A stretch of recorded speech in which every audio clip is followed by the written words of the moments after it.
很常早上起来的时候就非常的疲倦，那睡觉途中可能有时候会被自己的打呼声吓醒，就会造成说心律不整啊、血压不稳啊，还是像什么主动脉剥离啊。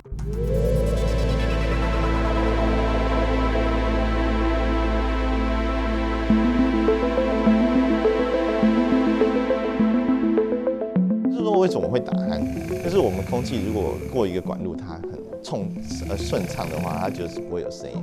对，那有狭窄的地方会震动，才会产生声音。那产生声音就会打成打鼾。但如果狭窄的地方再窄更多，它就会影响到气流，影响到呼吸，甚至于完全停住到呼吸终止。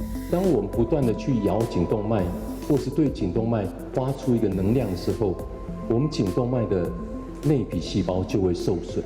受损后，我们身体的一个反应就是我用胆固醇来弥补。血管内壁越来越厚时候，我们就称为动脉粥状硬化。拿出我们的中指、食指跟无名指这至少有个3个指腹。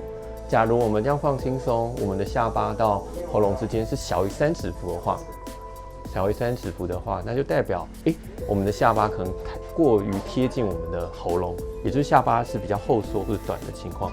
这样就是一个明显的，就是睡眠呼吸中止的危险的因子。